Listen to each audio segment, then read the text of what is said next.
Okay. Thank you, everybody, for being here this December afternoon, and thank you all for squeezing in. There really isn't much free space unless you're underfed and underweight, so feel free to sort of come here and kind of sort of squat, but otherwise we're pretty much out of space. But we hope that won't be an impediment to your satisfaction this afternoon. Many of you will know Gryphon Rue's work as a artist, as a composer, as a musician. It's kind of sort of hard to do justice to it, and sort of words for me don't quite sort of capture it. But I guess one of the sort of the ongoing through lines is a kind of exploration of a sort of deep attention to nature. Kind of encountering apparently organic phenomenon, drawing and processes, drawing on field recording sort of forms of ethno-acoustica, which he channels, processes, remodulates, and sort of turns into just really arresting sort of sound objects. Amongst his releases are playing the Beatles, which does involve thinking about and listening to Beatles, foreign objects. A Spirit appears to a pair of lovers, and released, I think it was this April. Is it the first LP? Or the first? Second LP. I Keep My Diamond Necklace in a Pond of Sparkling Water, which has been getting rave reviews. Some of you may have been to his sort of talk and kind of live playback at Triple Canopy on Canal Street, September? Yeah. Oh, September, that's right. And I also learned this week that Gryphon has a kind of ongoing show at Radio Rahim in Milan, and where you can go on a big sort of deep dive with Gryphon for the works of the likes of Soviet France. It's not often one gets the opportunity to do that. Today, Gryphon's going to be talking about a painting which some of you may know, even if you don't know it by name. And it's St. Francis in Ecstasy, although you'll talk about the sort of different titles of it by Bellini. And it's going to talk for about 45 minutes, maybe up to about a sort of hour. I feel, talking to art historians, that it's becoming increasingly uncommon to spend any amount of sort of time deeply looking at and being kind of co-present with a painting. So, and yet alone thinking about the sound worlds of it. So this is a very sort of special afternoon, and it's all the more resonant because we're here in the Ear Inn, which, as many of you will know, has a really sort of hallowed place in the sort of history of downtown New York for thinking about ecology, alternative soundscapes, thinking about sort of forms of sort of spirituality. So ultimately we're here through the generosity and open-armedness of Rip Heyman. So thank you, Rip, and thank you all for being here.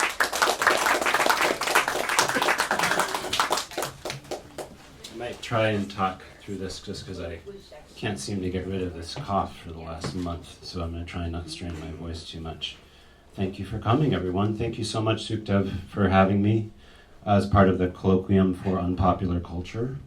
And I came across the Colloquium through just meeting Sukhdev at this place, Smiler's gallery, Lower East Side Gallery, and he was mentioned by someone during a talk. And I said, "Who's that person? He seems really interesting." And he said, "Yeah, I have this ongoing series. I think it's been a couple of decades, roving series, where a lot of the time they address things having to do with music. And I've learned a lot through attending these series. And he seemed very receptive to this idea of talking about a work of art for its auditory imaginary as much as its physical presence and facticity of being a painting. And so if you're interested in these kinds of esoteric hybrid wire crossings. He's a great person to talk to just do something. And I come to this not as an art historian.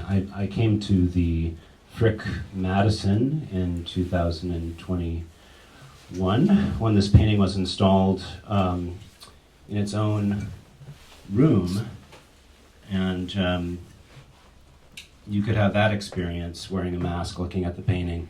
It was this opportunity where the Frick collection was temporarily displaced as they did a major renovation, which has since been completed, and you can see the new renovation. But this painting is no longer in its own room, alone with this particular circumstance, with this gray wall, this trapezoidal window, and this really comfortable bench. So you can't sit for long durations of time and really soak it up any longer.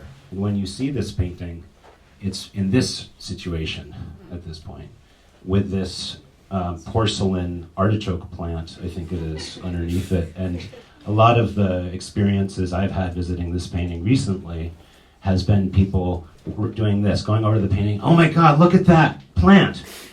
And I thought it was made from wax, but a lot of the incredible plants that are at the Frick are porcelain plants, and that is a big hit, but it's surrounded by these kinds of barricades, these precious barricades. And so I was thinking about the impulse to talk about this painting, and it comes back to the first encounter that I had with this painting at the Frick Madison several years ago. And I'll just read something that I wrote about that first encounter and why it was so exciting. It's actually across two encounters that this happened.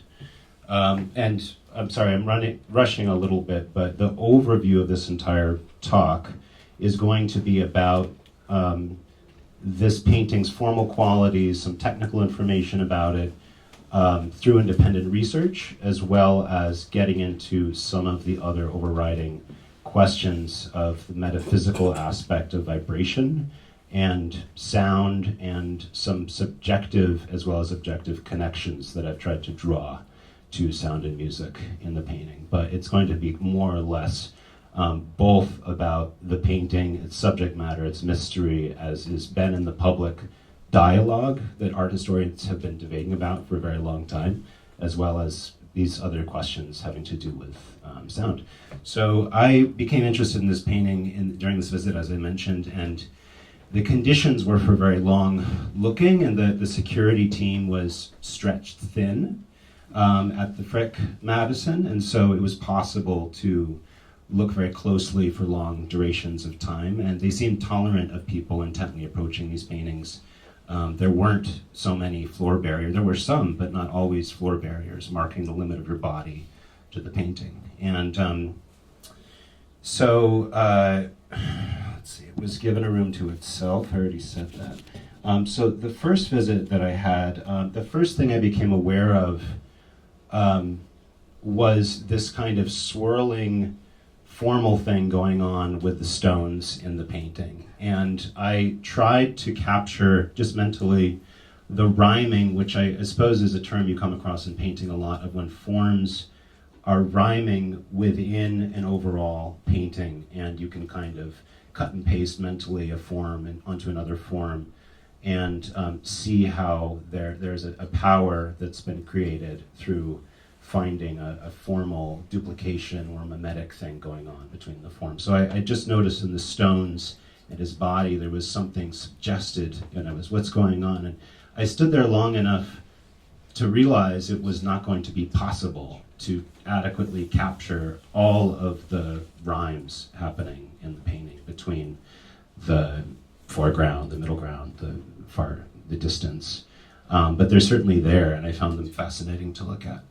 And so I left, and the next time I came to the Frick Madison, I saw this in its own room. I had a holy fuck moment, which is what I've been thinking of it as, which is that I saw the movements of the stones as a direct response to the divine event that appears to be going on with St. Francis. So what I wrote to myself was, the force of the cosmic transmission is so powerful, it's catalyzed a process of destabilization of the earth. And that thought led me to start wondering about the implications of an environmental response to this kind of feedback channel. And the stones led to thoughts of vibration, and then thoughts about oral metaphysical traditions asserting sound as a principle of cosmology. So looking at the painting, I was thinking, how do I absorb this idea more and apply it to the painting? It's almost like there are pinpricks of movement in the ground, or the phenomenal pebbles. He was known as a great painter of pebbles. He did this by flicking a wet brush loaded with paint. It's one of the techniques that he used. There's this kind of percussive aspect of some of the smaller stones. So I started to try and unpack this intuitive response to the painting, and this kind of holy fuck moment. And I realized that the seductive suggestiveness of the stones was very important to try and do this. The color of the stones, which my partner, who's a painter, Nathalie Provosti, she said, oh, they're celadon turquoise. I thought, wow. And I looked that up, and I think that's a pretty accurate description of this color. What do I have next on here? This is maybe his first independent painting of his family's workshop. He actually trained as a fresco painter, learning to paint things that would dry extremely quickly, and his family was a kind of complex and confusing group of painters, and we still don't exactly know his parentage, his immediate family, who they were, but he was the brother-in-law of Andrea Mantegna, who painted the Dead Christ, and his brother, as well as his father, were painters. And anyway, there's a lot of background around the circumstances that produced this artist, but we don't really know precisely how all these people were related. But this is the first known painting we have of a subject he returned to again and again. He painted this subject at least 4 times, of St. Jerome in the desert, and I love this stone that reminds me of something I've seen in Utah. And the circumstance, the title, St. Jerome in the Desert, has been applied retroactively. This painting is often referred to as St. Francis in the Desert, which, as far as I understand, just means he's on a retreat. He's not literally in a desert. He's in the wilderness. He is in a kind of a chosen isolation. So that was one of the questions that I had, is why is these titles persist?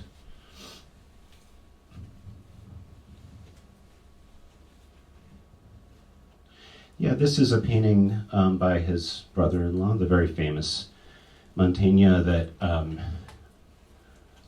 also has these forms of these bodies, which are these curious, almost objects that have been made that are in severe conditions, though not so severe that they don't seem relatively familiar or comfortable with the severe conditions of being in this stone. But I thought it was an interesting comparison with the asymmetry of the stones and the arcing quality of the landscape.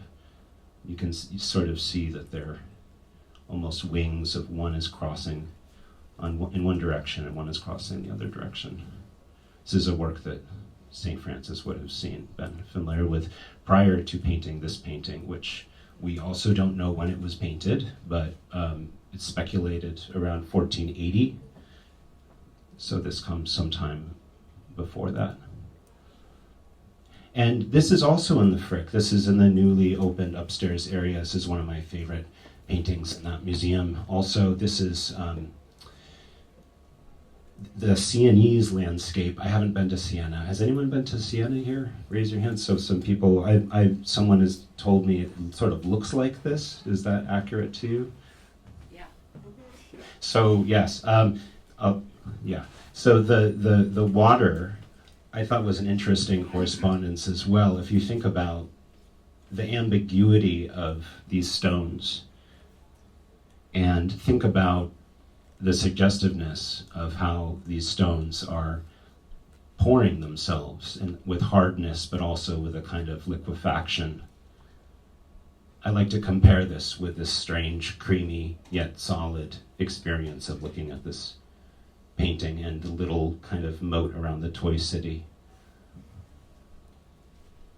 This is the actual site where St. Francis had his stigmata, and I'm just going to turn to information I have about the actual place. Yeah. So apparently this stigmatization occurred in September 1224 on Mount Laverna in the Tuscan Apennines. And we have some evidence that they were reading a book about St. Francis's life when the circumstances of commissioning the painting, St. Francis in Ecstasy, was happening. There was this particular text which was common and has been translated, different translations, but a very common text. And there's this interesting passage. You can imagine Bellini coming across this passage and it providing some information.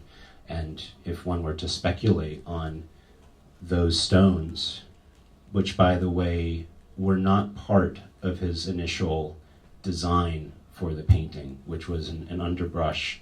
It was an underdrawing in ink, and some kind of black ink. And I'll show more images of that in a minute, but the stones were painted freely, which is quite astonishing. So I'll just read this quote that we can all see. Blessed Francis considered how Mount Laverna was by its nature entirely full of cliffs and ruined broken rocks, and how in the part where he prayed there were certain stones carved in a marvelous way that seemed to have been miraculously shattered. From this he devoutly thought that the ruin and breaking of the stones had taken place at the hour of Christ's Passion, when according to the gospel the rocks were split and the earth trembled, and for this reason he judged that the place worthy of reverence as a witness of the Passion of Christ and worthy of perpetual contemplation. So the connection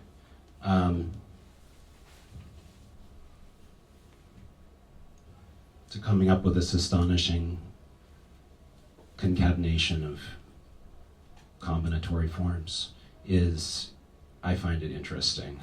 And I couldn't find an English translation of this passage, so this is my own attempt at putting it together, but getting the idea of a marvelous carving I thought was interesting. And there's another anecdote, actually, which adds to the mystery, that St. Francis encountered a devil and tried to flee, and there was no ordinary means to flee, but the stone kind of enveloped him and took him in its form. I like this language around the rock behind Francis, which like molten wax allowed him to sink into it. And since then, the stone has forever retained the shape of the saint. It's sort of a melodramatic description, which is quite a bit after the death of Francis, but at the same time, this textual information, as I said, could arguably be applied to some of the imaginings towards this. These are other paintings by Bellini that include very prominent rocky landscapes. And again, it's unclear if this painting is, most people seem to think it's prior to St. Francis in Ecstasy because it's not as elaborate. But it's kind of a gearing up, and it's elaborate, but it's not as elaborate. It's a gearing up towards making a really extraordinary painting with very similar kind of design. Yeah, just the same thing with this fascination with these kind of particular vision of how all these forms are going to intersect, and the distances will relate. I mean, it's so related to the St. Francis painting. And another one. Also the theme of the animals. which everything has a particular symbolism, and I'm not so interested in looking at the definitive meanings of all the creatures, but I'm going to talk about the creatures in the St. Francis painting. He went on a trip, actually, when he was working on a huge painting, and he inserted a lot of architecture into these paintings of things that he saw along the way, which has been a way that we've tried to infer how he was, if he actually saw these mountains prior to making the painting. But if you kind of keep that in your mind and then superimpose that onto that, it's interesting.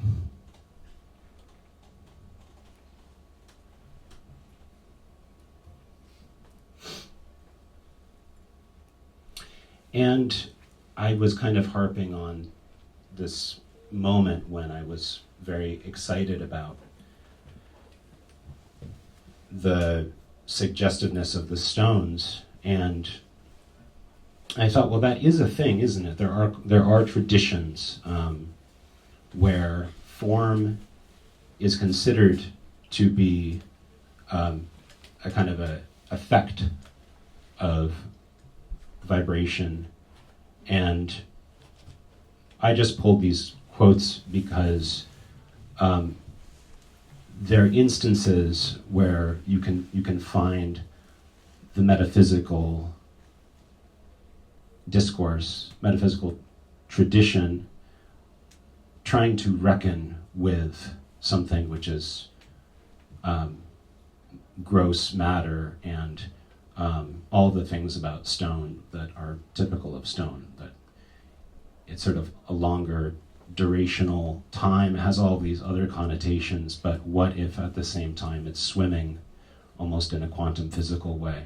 But there's these people who have said the same things in different versions over the centuries, like this person who was a musician, Hazra Inayat Khan, and this is from a talk that he gave saying that if anyone can't read this in the room, the inward and essential part of each and every being is composed of fine vibrations, and the external part is formed of gross ones.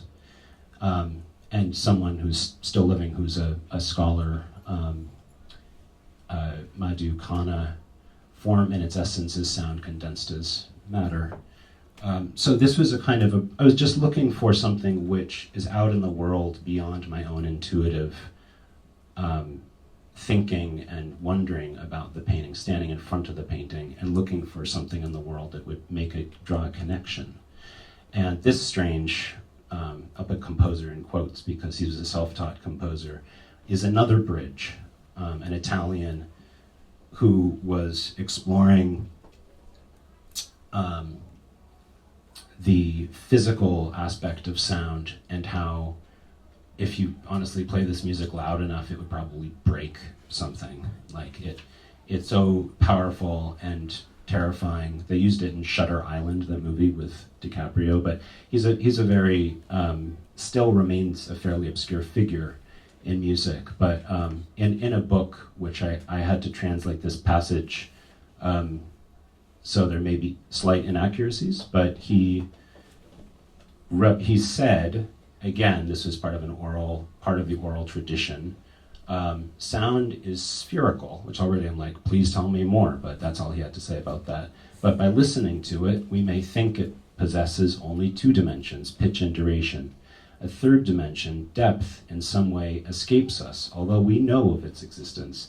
The higher and lower harmonics, heard less frequently, sometimes give us the impression of a larger and more complex sound beyond duration or pitch, but it's difficult for us to perceive such complexity. And I'll just pause and say that this idea of it being possible to perceive complex sounds that are higher harmonics or lower differential pitches, there's talk about it being possible in meditative states to perceive those sounds very vividly and more loudly. And I think that that's often what yogis like Inayat Khan are talking about when they say, oh, the yoga of sound is more perceivable when you're in a meditative state and you hear specific sounds you cannot hear otherwise. This is a claim that Scheltze makes about Goethe, which again, I'm not sure this is true, but I thought it was interesting as part of esoteric music, drawing from the tradition of esotericism and trying to create connections that already exist out in the world. He said, according to Goethe, all things pre-exist their manifestations, meaning that anything appears when the, quote, terrain is ready. In other words, a number of X vibrations causes the sound C, the note C, to be heard, or the color green to be seen. However, it is not the vibration X which produces it, but that allows it to manifest. Everything exists in a latent state of energy. Everything would pre-exist in the cosmos in all possible forms, and their manifestations would occur at every level, from matter to spirit, when the, quote, terrain is favorable. And the line of things existing in a latent state of energy, I thought was an interesting way to, again, to address the stones in St. Francis. Yes, we can consider sound as the cosmic force which is the basis of everything. There's a beautiful definition that says, sound is the first movement of stillness, which sounds almost like a variant of Aristotle's concept of the prime mover, actually. And this is the beginning of creation. Sound at rest, if one can say so, is spherical, but being in essence dynamic, it can assume any form and become multidimensional. According to the yoga of sound, vibrations create a form shaped according to the law of affinity, agreeing to its resonant chamber, but also transforming it. This is the basis of the doctrine. Sound is the source of all revelation revealed from within. In the Vedas, this sound is called anahat, which means limitless sound. So I'll play just a little bit of how some of these ideas come into his own sound. This is a piece that is really variations on a single note in different octaves with oscillation happening between the different instruments. And he composed it using an onduline, which is like an early electronic instrument where you can control the vibrato with your knee, actually, when you play it and you move it. And it's similar, you could say, to a theremin, but you press a key, you can control the vibrato. I think, I'm trying to remember if all of them are built this way, but if you can control the vibrato in the keyboard, which is incredible if you ever have access to this instrument. Is that true? Does anyone know? Or I'm conflating it with another instrument. You can. I think so. You can actually move the key on the keyboard left or right, which all keyboards should be able to do that. It's so fun. So isn't it a bar? There is a bar, which I think is the knee. Oh, that's right, yes. If Gautier was here, he would know. He owns all the ondulines. Anyway, I have played the onduline, and I seem to remember that you can control the vibrato extremely, with extreme control, and it has a buzzing kind of drone-like quality. And he experimented with this instrument and recorded onto tape, and did overdubs with the help of an assistant in Italy, trying to transcribe these ideas, and it resulted in this piece.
That's one of 4 movements.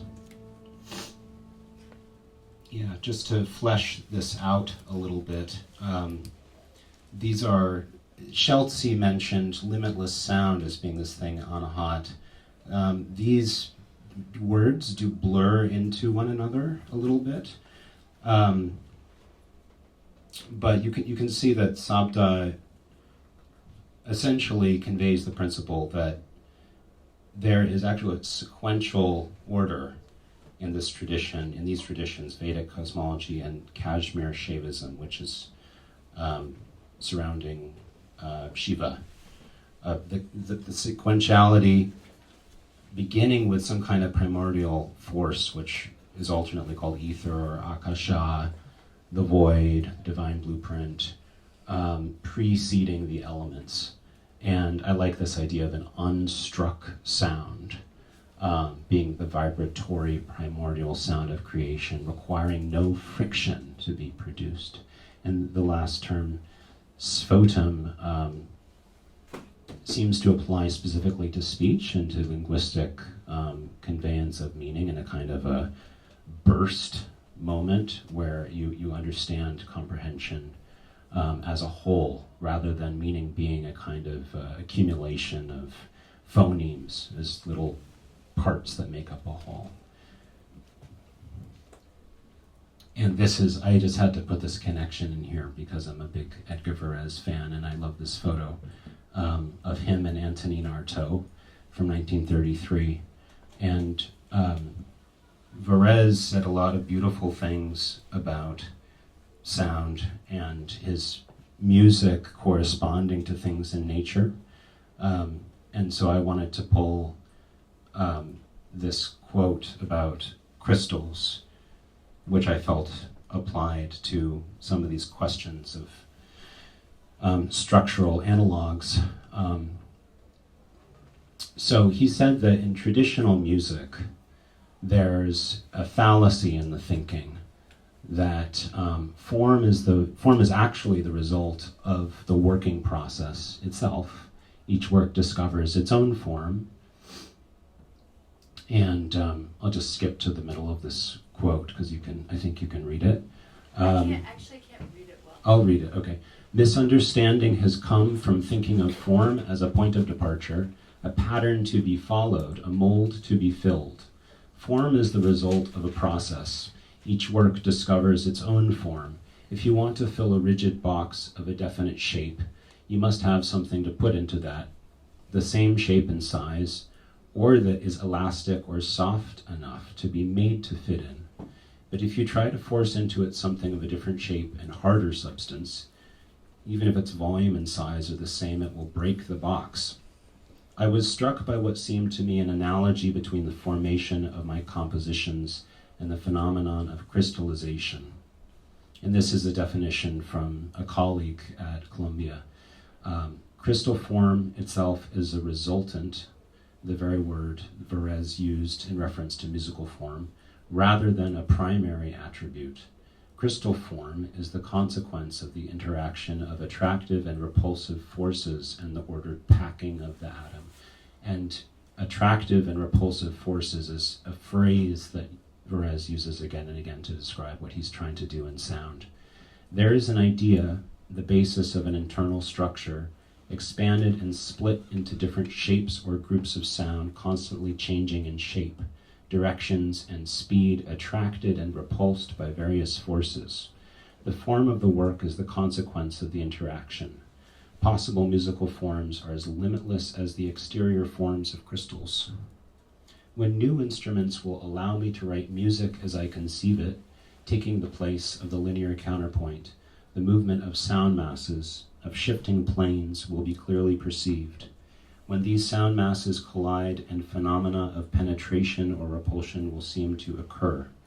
Certain transmutations taking place on certain planes will seem to be projected onto other planes, moving at different speeds and at different angles. There will no longer be the old conception of melody or interplay of melodies. The entire work will be a melodic totality. The entire work will flow as a river flows.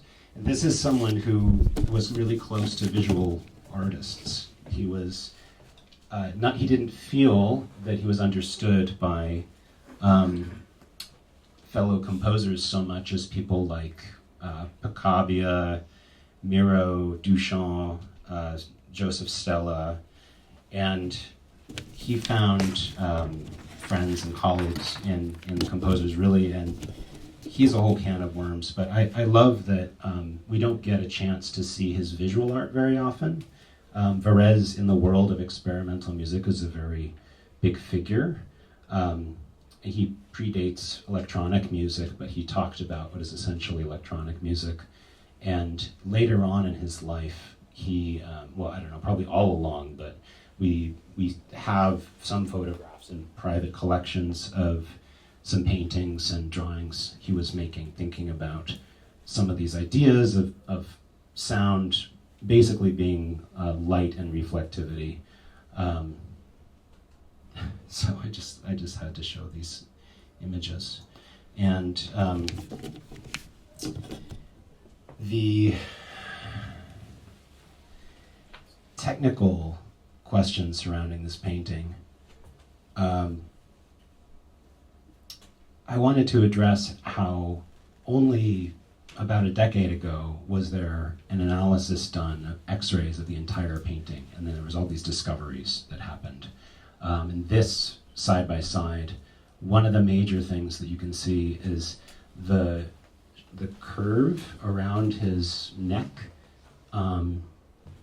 was part of the underdrawing in ink, and the one on the right, essentially you're looking at an ink drawing, and it's on gesso, and I can describe this process if people are interested before the actual oil painting took place. But anyway, in this side by side, he decided to create this flowing upward shape above Francis's head, and the body, like most of the painting, is done in a reserve technique, which is a term that means that the forms come to meet each other. Like, he's not painting the body on top of a landscape. There's light that can come through the gesso behind the body. And he also, I mean, it's quite extraordinary. He created this ink drawing of the painting, but he allowed for a lot of changes to take place in the course of the painting and added a lot of the details much later on.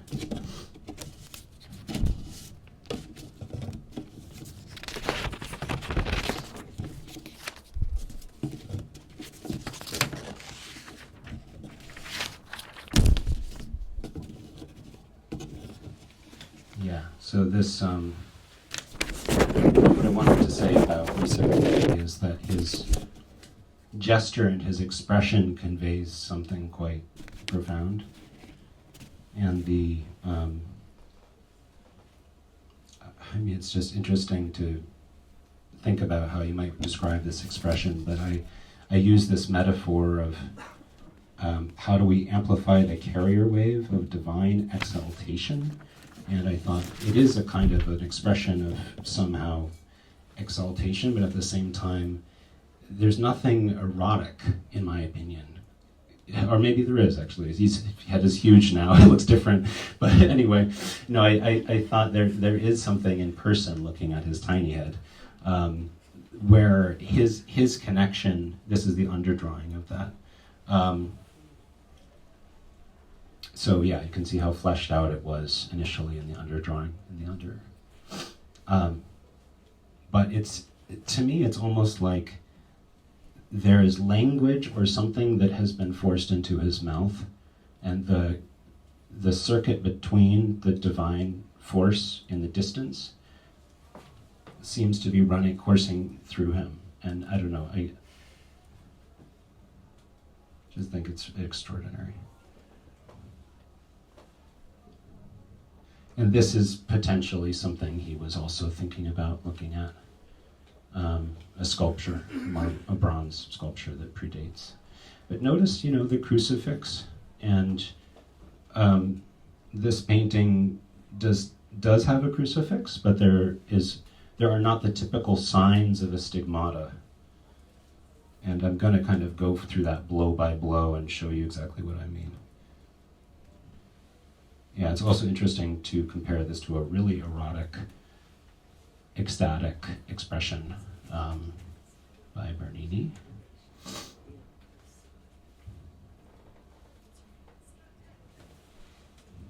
Yeah, and the stigmata is, I mean, St. Francis is a mirror of Christ as he's received the stigmata, and this underdrawing of the right hand, you can see where Bellini redrew the articulation of the fingers and has this contour line that he's going to add in the painting above the thumb, which is kind of great. And the sleeve has been redrawn a lot too. Yeah, so there's a sort of a receptivity in this gesture, which I thought was key to the whole history. He's gathering centripetal force. Something Nathley said is, it's like an orchestral setting where the golden light itself, which is falling on his habit, is sort of the soloist if the landscape is the orchestra, or you could say Francis is maybe the conductor and the soloist, merging roles with the light.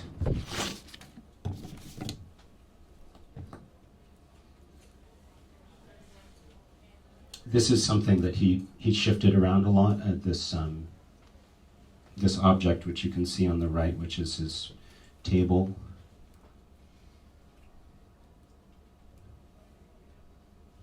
And the skull, which was almost one of the final things that he decided to add, which I think is amazing. There's this anecdote I wanted to share where there was a lady called Isabella d'Este, and she was a powerful, kind of trend-setting, fashionable person during the Renaissance who was a major patron of the arts. So my papers are a little out of order. I'm looking for... it says that she wanted a painting for her studiolo and asked her representative, the writer Pietro Bembo, to choose a subject. After talking with Bellini, he warned her that the invenzione must be left to the painter's imagination, accomodata alla sua fantasia. The painter liked to work, Bembo added, without fixed prescriptions, signati termini. Indeed, he said to Bembo that he was accustomed to roam at will in his paintings, to wander freely in the paintings forever, sempre vagare a sua volia nelle pitture. So he could add these kinds of details late in the game.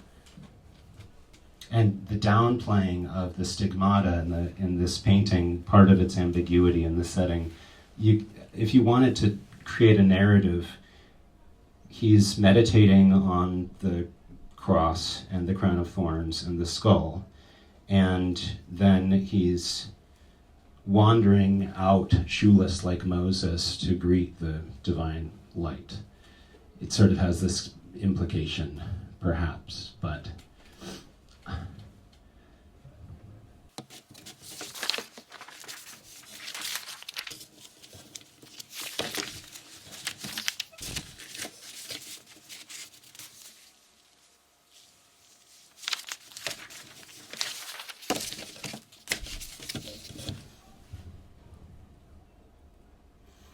yeah, you can see handprints, which is nice as the painting has aged. Some of the underdrawing has come through. Just a late addition, which is kind of fun. And this slip, we don't know what it means.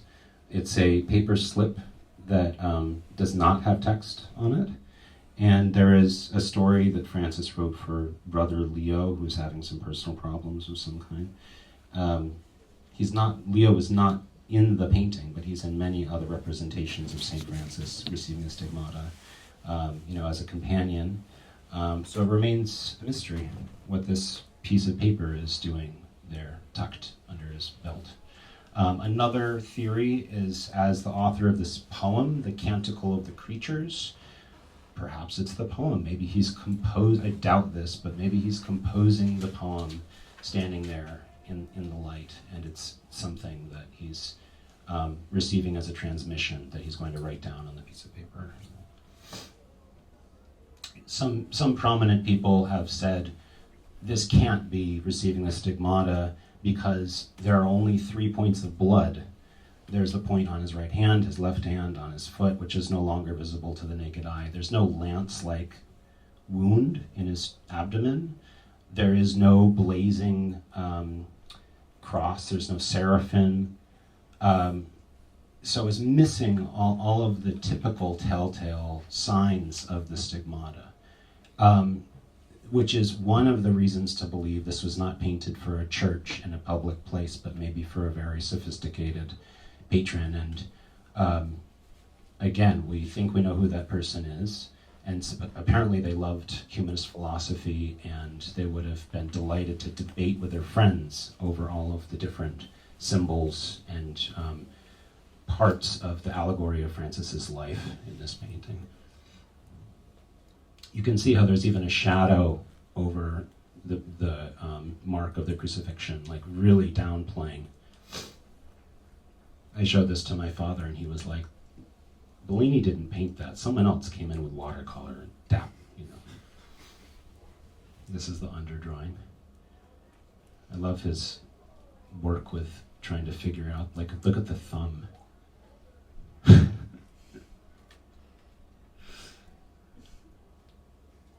And that's where there used to be visible mark of the stigmata, and they can tell because they found a bit of red paint on the foot, but you can't see it anymore. This is a painting that could be by Van Eyck that is also of St. Francis Receiving the Stigmata. You can see the difference. In the Bellini, he's standing, and here he's kneeling, which is more common, and there's more of the typical signs. But it's also speculated, he probably saw this, and maybe he was also thinking about how to work with some of the ideas in this painting in his own. And this is after he had made the painting, this person, Marco Zoppo, just wild, the stones. But yet again, it has the same typical thing of the sort of half kneel. And I don't see it so much in this one, but often you see points, direct lines from the blazing seraphim to the body. So I just wanted to show again how it's played down, and the intensity is part of the sublime aspect of it. I mean, I don't want to, it's like I'm getting into territory where I'm mentioning things that are interfering probably with people's own experience of the painting, but I do think about the place and how there is a question of silence. Like, there's a listening aspect that's happening here, and the soundscape itself is clearly a very quiet one, and even the animals know something is up.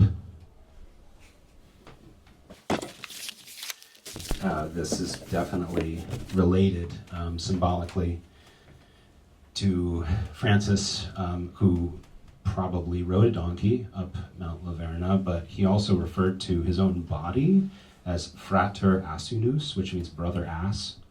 And the donkey is an image, I've read it as a lot of different things. It can refer to physical, stubborn, laboring flesh, or humbleness and virtue. And I like that it has the complexity actually of being a friendly donkey with also being something that Francis maybe in a kind of, I don't know if it's a vulgar joke, but referring to his own body that way I thought was amazing. And later it becomes a kind of a shorthand in Franciscan writing for this attitude toward bodily discipline and humility. Brother ass, a creature meant to carry loads, be disciplined, be given only food, simple food and treatment. And the donkey is listening, obviously. The creatures are aware.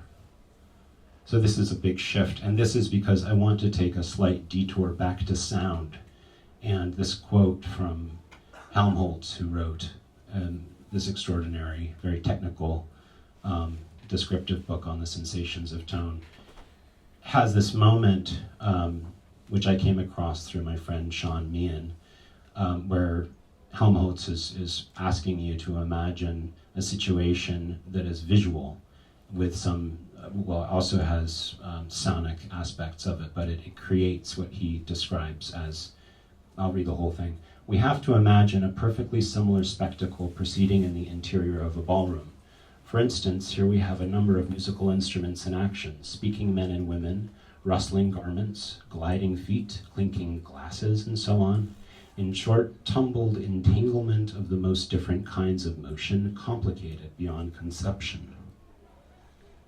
And that when I said sonic detours, because there are artists who I think have taken up the earth as their subject matter for creating things that are not documentive, but are musical. And Jana Lindgren is one of the artists, one of two artists I wanted to mention who I think really has done that. So I'll just mention a little bit about her and just play something. She's a Norwegian sound artist and field recordist, born in 1965, who builds entirely from environmental recordings. In this record, Energy Field, I liked that this track was called Sense of Latent Power, which I felt reminded me of Schultz's idea of latent energy and of the old idea coming from Vedic cosmology of form as condensed sound or sonic pattern.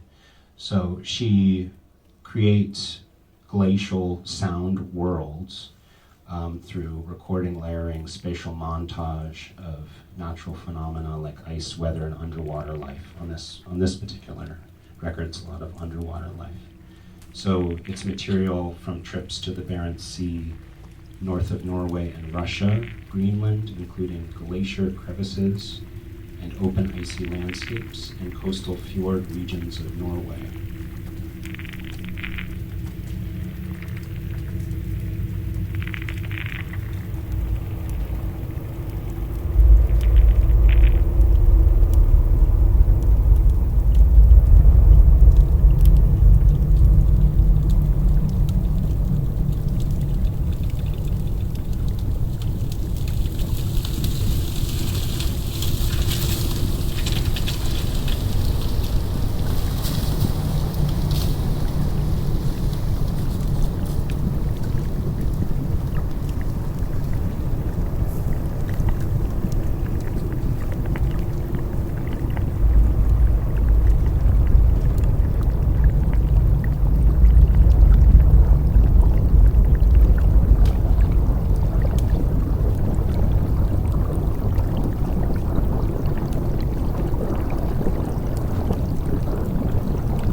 So on this little detour, I'll just show one other artist who I came across in the course of researching this project, and I wanted to pick someone who's not a famous person. And so this is another Italian, Teresa Rampazzi, and there are only two works really available to hear from this composer of computer music. It's all synthesized music, which obviously has a relationship to the natural world, but at the same time it's extremely abstract synthesized music. And she is from Vicenza, which is a city west of Venice. She was born in 1914, and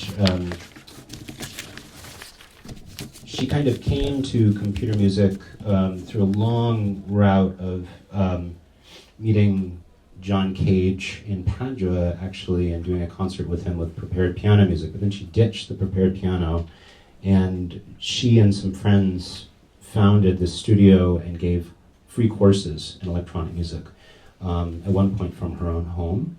And she founded something called Nuove Proposte Sonore, or NPS, in 1965. And so it all kind of led to her making this computer music from being a researcher in her group.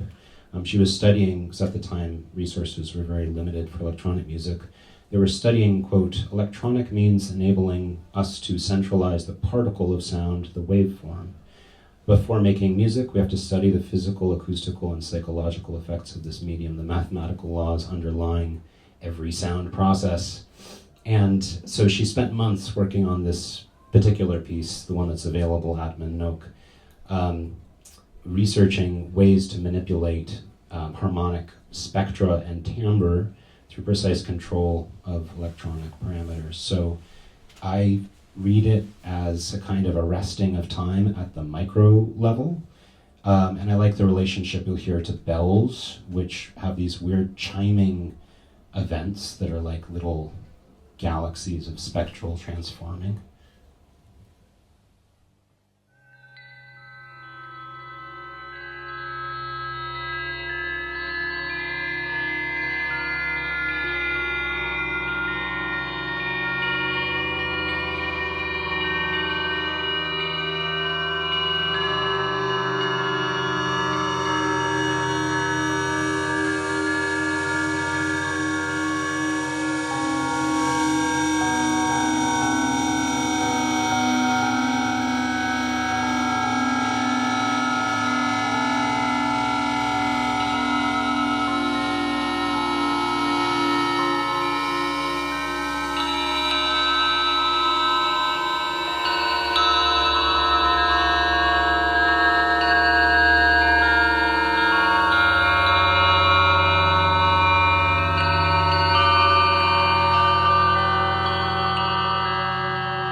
Yeah, that's on YouTube.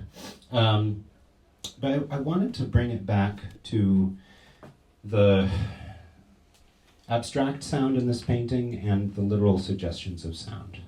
I skipped over just a moment of this. Well, first I'll talk about the bell. So there's a bell in this painting. And the bell is inside of his cell on the right, his shelter. And the bell has this beautiful string or chord that Bellini has added to a black, basically a black on black part of the painting. It's really difficult to see the bell with the naked eye, but it is possible to see it's there.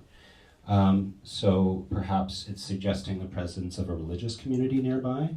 Bellini painted the bell and the forked limbs from which it hangs over the black background of the cave at the rear of the cell.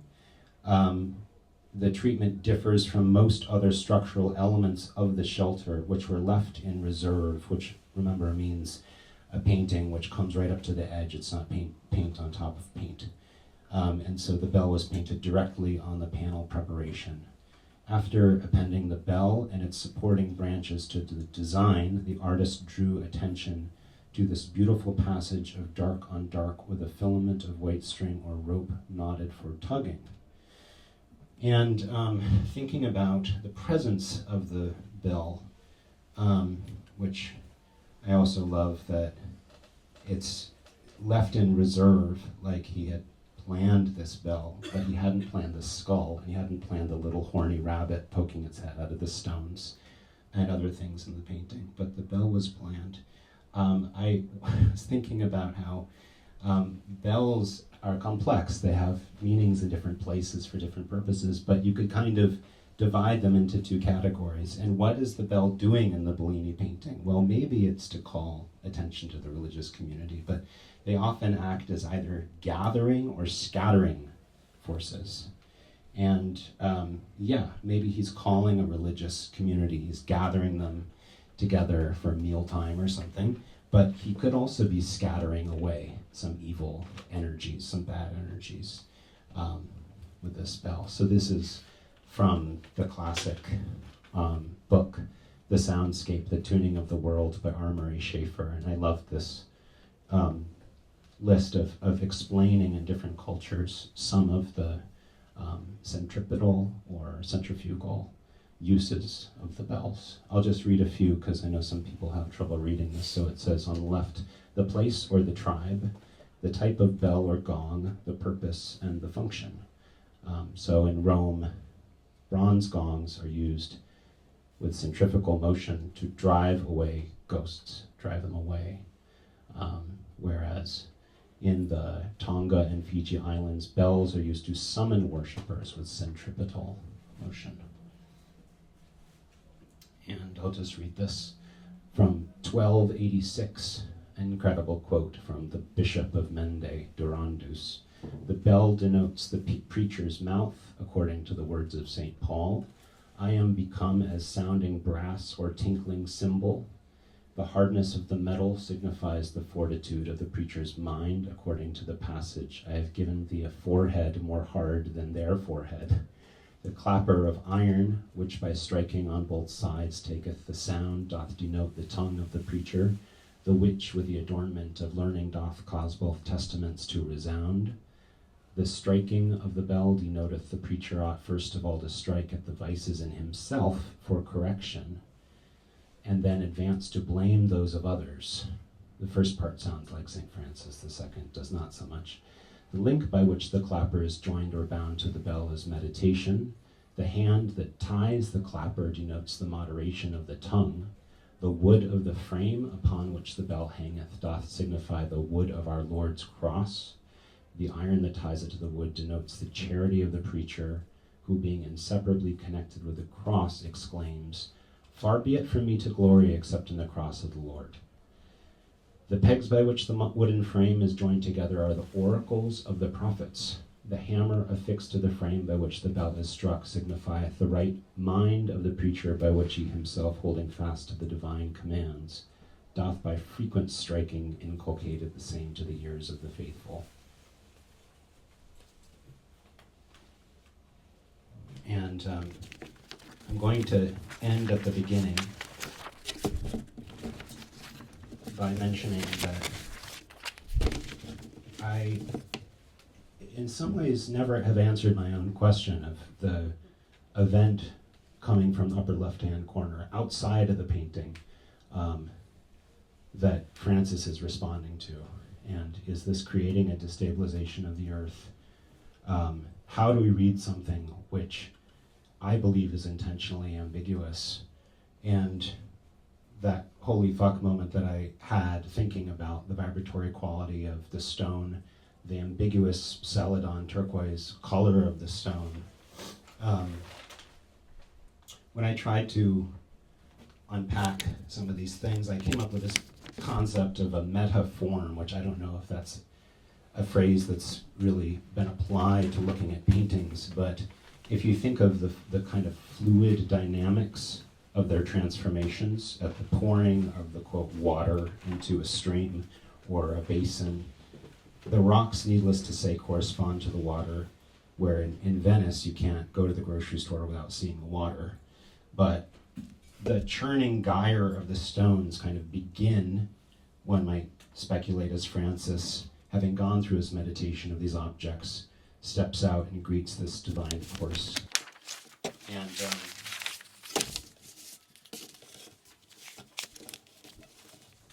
the abutting forms of the stones interrelate in these complex shapes which allow continuous scanning and conceptual reframing. They refuse to yield a terminal endpoint like a face. These metaforms tell me something about the desire producing much later macabre illusions, like the double identity of a moonlight rendezvous, which is also an engulfment of a vast skull. At the same period of this, Da Vinci had some sketchbook drawings of illusions that were anamorphic. And later, 80 years later, there's Holbein's The Ambassadors with a skull that you have to look from the side to view it legibly. So all those forms in the stones are verging and ambiguous. I do wonder about this dolphin, maybe? I don't know, is that a dolphin with its tail? Is this a mother, ancient mother of the mountain in profile with a nose and an eye? What do you make of that? That's everything I have to share. Thank you.